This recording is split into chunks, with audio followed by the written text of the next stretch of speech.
Hi hello welcome to AK Delight. ಎಲ್ಲರಿಗೂ ನಮಸ್ಕಾರ. ನಾನು ನಿಮ್ಮ ಅಕ್ಷತಾ.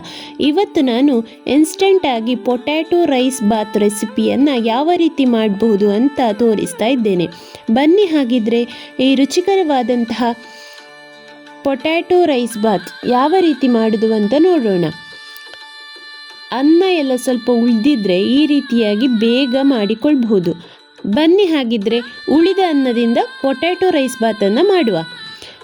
ಈ ರೈಸ್ ಬಾತ್ ಮಾಡಲಿಕ್ಕೆ ಒಂದು ಬಾಣಲೆ ತಗೊಂಡು ಅದನ್ನು ಸ್ಟವ್ ಮೇಲೆ ಇಟ್ಟು ಸ್ಟವ್ ಹಚ್ಚಿ ಅದಕ್ಕೆ ಒಂದು 2 ಚಮಚ ಆಗುವಷ್ಟು ತೆಂಗಿನ ಎಣ್ಣೆಯನ್ನು ಹಾಕಿಕೊಳ್ತಾ ಇದ್ದೇನೆ. ಈ ಎಣ್ಣೆ ಬಿಸಿಯಾದ ತಕ್ಷಣ ಅದಕ್ಕೆ ಒಂದು ಅರ್ಧ ಚಮಚ ಆಗುವಷ್ಟು ಉದ್ದಿನ ಬೇಳೆ, ಹಾಗೆ ಒಂದು ಅರ್ಧ ಚಮಚ ಆಗುವಷ್ಟು ಸಾಸಿವೆ ಸಿಡಿಲಿಕ್ಕೆ ಸ್ಟಾರ್ಟ್ ಆದ ತಕ್ಷಣ ಸಣ್ಣ ಚಮಚದಲ್ಲಿ ಅರ್ಧ ಚಮಚ ಆಗುವಷ್ಟು ಜೀರಿಗೆ, ಹಾಗೆ ಒಂದು ಅರ್ಧ ಚಮಚ ಆಗುವಷ್ಟು ಸೋಂಪು ಕಾಳು ಇದ್ದರೆ ಹಾಕಿಕೊಳ್ಳಿ, ಇಲ್ಲಾಂತಾದರೆ ಬೇಡ, ಆಪ್ಷನಲ್. ಇಷ್ಟು ಹಾಕಿ ಕರಿಬೇವಿನ ಸೊಪ್ಪನ್ನು ಹಾಕಿ ಒಂದ್ಸಲ ಚೆನ್ನಾಗಿ ಮಿಕ್ಸ್ ಮಾಡಬೇಕು. ನೀವಿಲ್ಲಿ ತುಂಬ ಹಾಕಿಕೊಳ್ಳಿಕ್ಕೆ ಹೋಗಬೇಡಿ, ಇದು ಒಬ್ಬರಿಗೆ ಆಗುವಷ್ಟು ಮಾಡೋದು ನಾನೀಗ, ಹಾಗಾಗಿ ಇಷ್ಟು ಹಾಕಿದರೆ ಸಾಕು. ಅದೇ ನೀವು ಕ್ವಾಂಟಿಟಿ ಜಾಸ್ತಿ ಮಾಡ್ತಿದ್ರೆ ಸ್ವಲ್ಪ ಜಾಸ್ತಿ ಹಾಕಿಕೊಳ್ಳಿ.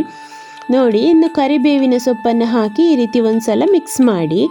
ಇಷ್ಟ ಆದಮೇಲೆ ಇದಕ್ಕೆ ಕಟ್ ಮಾಡಿದಂತಹ ಮೀಡಿಯಂ ಸೈಜಿನ ಒಂದು ಈರುಳ್ಳಿಯನ್ನು ಹಾಕಿಕೊಳ್ತಾ ಇದ್ದೇನೆ. ಸಣ್ಣಗೆ ಹಚ್ಚಿಕೊಂಡಂತಹ ಈರುಳ್ಳಿ ಇದನ್ನು ಹಾಕಿ ಈ ರೀತಿ ಚೆನ್ನಾಗಿ ಒಂದ್ಸಲ ಕೈ ಆಡಿಸಿಕೊಳ್ಳಿ. ಈ ರೀತಿ ಚೆನ್ನಾಗಿ ಮಿಕ್ಸ್ ಮಾಡಿದ ಮೇಲೆ 1 ರಿಂದ 2 ನಿಮಿಷ ಈ ರೀತಿ ಮೀಡಿಯಂ ಫ್ಲೇಮಲ್ಲಿ ಚೆನ್ನಾಗಿ ಬೇಯಲಿ. ಇಷ್ಟ ಆದರೆ ಸಾಕು. ಇನ್ನಿದಕ್ಕೆ ಸಣ್ಣಗೆ ಹೆಚ್ಚಿಟ್ಟುಕೊಂಡಂತಹ ಒಂದು ಹಸಿಮೆಣಸು, ಹಾಗೆ ಒಂದು 4 ಎಸಳು ಬೆಳ್ಳುಳ್ಳಿಯನ್ನು ಸಣ್ಣಗೆ ಕಟ್ ಮಾಡಿ ಇಟ್ಟುಕೊಂಡಿದ್ದೇನೆ. ನೀವಿಲ್ಲಿ ಶುಂಠಿ ಬೇಕಿದ್ದರೂ ಸಣ್ಣಗೆ ಕಟ್ ಮಾಡಿ ಹಾಕಿಕೊಳ್ಬೋದು. ಸ್ವಲ್ಪ ಶುಂಠಿಯನ್ನು ಸಣ್ಣಗೆ ಕಟ್ ಮಾಡಿ ಹಾಕಿ ಈ ರೀತಿ ಚೆನ್ನಾಗಿ ಮಿಕ್ಸ್ ಮಾಡಿ. ಇಷ್ಟ ಆದಮೇಲೆ ಇದಕ್ಕೆ ನಾನಿಲ್ಲಿ ಒಂದು ಮೀಡಿಯಂ ಸೈಜಿನ ಪೊಟ್ಯಾಟೊದ ಸಿಪ್ಪೆ ತೆಗೆದು ಚೆನ್ನಾಗಿ ತೊಳೆದು ಸಣ್ಣ ಸಣ್ಣ ಪೀಸುಗಳನ್ನಾಗಿ ಕಟ್ ಮಾಡಿ ಬಾಣಲೆಗೆ ಹಾಕಿ ಈ ರೀತಿ ಫ್ರೈ ಮಾಡ್ತಾ ಇದ್ದೇನೆ. ಒಂದ್ಸಲ ಫ್ರೈ ಮಾಡಿ ಅದರ ಮೇಲಿಂದ 1 ಚಮಚ ಆಗುವಷ್ಟು ತುಪ್ಪ ಹಾಕಿಕೊಳ್ತಾ ಇದ್ದೇನೆ. ನಿಮ್ಮಲ್ಲಿ ತುಪ್ಪ ಇಲ್ಲ ಅಂತಾದರೆ ತೆಂಗಿನ ಎಣ್ಣೆಯನ್ನು ಕೂಡ ಯೂಸ್ ಮಾಡಿಕೊಳ್ಬೋದು, ಅಥವಾ ನೀವು ಯಾವ ಎಣ್ಣೆಯನ್ನು ಯೂಸ್ ಮಾಡಿಕೊಳ್ತೀರೋ ಅದೇ ಎಣ್ಣೆಯನ್ನು ಮೇಲಿಂದ ಹಾಕಿ ಈ ರೀತಿ ಒಂದ್ಸಲ ಚೆನ್ನಾಗಿ ಮಿಕ್ಸ್ ಮಾಡಿ.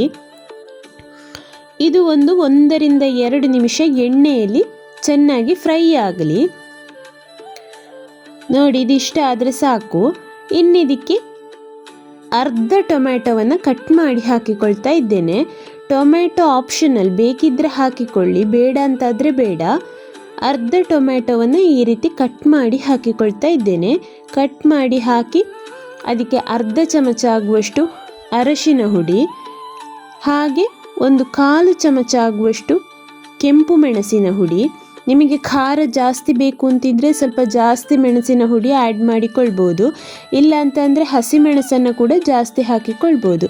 ಇಷ್ಟು ಹಾಕಿ ಒಂದ್ಸಲ ಈ ರೀತಿ ಮಿಕ್ಸ್ ಮಾಡಿ ಪುನಃ ಇದಕ್ಕೆ ಒಂದು ಅರ್ಧ ಚಮಚ ಆಗುವಷ್ಟು ಗರಂ ಮಸಾಲ ಆ್ಯಡ್ ಮಾಡಿಕೊಳ್ತಾ ಇದ್ದೇನೆ. ಗರಂ ಮಸಾಲ ಬೇಕಿದ್ದರೂ ಆ್ಯಡ್ ಮಾಡಿಕೊಳ್ಬಹುದು, ಇಲ್ಲಾಂತಾದರೆ ಪಲಾವ್ ಮಸಾಲ ಇದ್ದರೆ ಅದನ್ನು ಕೂಡ ಆ್ಯಡ್ ಮಾಡಿಕೊಳ್ಬಹುದು. ಇಷ್ಟು ಮಾಡಿ ಸ್ವಲ್ಪ ಒಂದು ಅರ್ಧ ಲೋಟ ಆಗುವಷ್ಟು ನೀರು ಹಾಕಿ ಒಂದು ಅರ್ಧ ಚಮಚ ಆಗುವಷ್ಟು ಉಪ್ಪು ಹಾಕಿ ಈ ರೀತಿ ಚೆನ್ನಾಗಿ ಮಿಕ್ಸ್ ಮಾಡ್ತಾ ಇದ್ದೇನೆ. ಒಂದು ಅರ್ಧ ಲೋಟದಿಂದ 3/4 ಲೋಟ ಆಗುವಷ್ಟು ನೀರು ಬೇಕಾಗ್ತದೆ. ಪೊಟ್ಯಾಟೊ ಎಲ್ಲ ಚೆನ್ನಾಗಿ ಬೇಯಬೇಕಲ್ಲ, ತುಂಬ ಬೇಯುವುದು ಬೇಡ, ಸ್ವಲ್ಪ ಗಟ್ಟಿಯೇ ಇರಲಿ. ಅದು ನಾವು ಜಗಿಯುವಾಗ ಹಲ್ಲಿಗೆ ಸಿಗುವ ರೀತಿಯಲ್ಲಿ ಇರಲಿ. ಒಂದು ಅರ್ಧ ಚಮಚ ಉಪ್ಪು ಹಾಕಿ ಈ ರೀತಿ ಚೆನ್ನಾಗಿ ಮಿಕ್ಸ್ ಮಾಡಿ. ನೀರೆಲ್ಲ ಚೆನ್ನಾಗಿ ಆವಿಯಾಗಲಿ, ಆಗ ನಮ್ಮ ಪೊಟ್ಯಾಟೊ ಕೂಡ ಸಾಧಾರಣವಾಗಿ ಬೆಂದಿರ್ತದೆ. ನೋಡಿ, ಇದೀಗ ಪೊಟ್ಯಾಟೊ ಚೆನ್ನಾಗಿ ಬೆಂದಿದೆ, ಹಾಗೆ ನೀರು ಕೂಡ ಎಲ್ಲ ಆವಿಯಾಗಿ ಹೋಗಿದೆ. ಇನ್ನಿದಕ್ಕೆ ನಮ್ಮಲ್ಲಿ ರೆಡಿಯಾಗಿರುವಂತಹ ಅನ್ನವನ್ನು ಹಾಕಿಕೊಂಡ್ರಾಯಿತು. ನಾನಿಲ್ಲಿ 1.5 ಕಪ್ಪು, ಈ ಕಪ್ಪಲ್ಲಿ 1.5 ಕಪ್ ಅನ್ನವನ್ನು ಹಾಕಿಕೊಂಡಿದ್ದೇನೆ. ಇದು ಒಬ್ಬರಿಗೆ ಮಾಡ್ತಾ ಇರೋದ್ರಿಂದ ನಾನು 1.5 ಕಪ್ ಆಗುವಷ್ಟು ಅನ್ನವನ್ನು ಹಾಕಿ ಪುನಃ ಮೇಲಿನಿಂದ ಒಂದು ಅರ್ಧ ಚಮಚ ಆಗುವಷ್ಟು ಉಪ್ಪು ಹಾಕಿಕೊಳ್ತಾ ಇದ್ದೇನೆ. ಇಷ್ಟು ಹಾಕಿ ಈ ರೀತಿ ಚೆನ್ನಾಗಿ ಮಿಕ್ಸ್ ಮಾಡಿ. ನಿಮಗೆ ಇಲ್ಲಿ ಬೇಕಿದ್ದರೆ ಮೇಲಿನಿಂದ ನಿಂಬೆ ಹುಳಿ ರಸ ಕೂಡ ಆ್ಯಡ್ ಮಾಡಿಕೊಳ್ಬಹುದು, 1 ಚಮಚ ಆಗುವಷ್ಟು. ಇಷ್ಟು ಹಾಕಿ ಮೇಲಿನಿಂದ ಸ್ವಲ್ಪ ಕೊತ್ತಂಬರಿ ಸೊಪ್ಪನ್ನು ಉದುರಿಸಿಕೊಂಡ್ರೆ ನಮ್ಮ ರುಚಿಕರವಾದಂತಹ ಪೊಟ್ಯಾಟೊ ರೈಸ್ ರೆಡಿ ಆಯಿತು. PGಯಲ್ಲಿರುವವರು ಹಾಗೆ ರೂಮಲ್ಲಿರುವವರೆಲ್ಲ ಇದನ್ನು ಇನ್ಸ್ಟೆಂಟಾಗಿ ಬೇಗ ಪ್ರಿಪೇರ್ ಮಾಡಿಕೊಳ್ಳಬಹುದು. ಸ್ನೇಹಿತರೆ, ಇಂಗ್ರೀಡಿಯೆಂಟ್ಸನ್ನು ಡಿಸ್ಕ್ರಿಪ್ಷನ್ ಬಾಕ್ಸಲ್ಲಿ ಕೊಟ್ಟಿದ್ದೇನೆ. ಹಾಗಿದ್ರೆ ಈ ವಿಡಿಯೋ ನಿಮಗೆ ಇಷ್ಟ ಆಗಿದ್ದರೆ ಪ್ಲೀಸ್ ಒಂದು ಲೈಕ್ ಕೊಟ್ಟು ಶೇರ್ ಮಾಡಿ, ಸಬ್ಸ್ಕ್ರೈಬ್ ಮಾಡಿ, ಹಾಗೆ ಬೆಲ್ ಐಕಾನನ್ನು ಪ್ರೆಸ್ ಮಾಡಿ. ಮುಂದಿನ ವಿಡಿಯೋದೊಂದಿಗೆ ಸಿಗೋಣ. Thank you.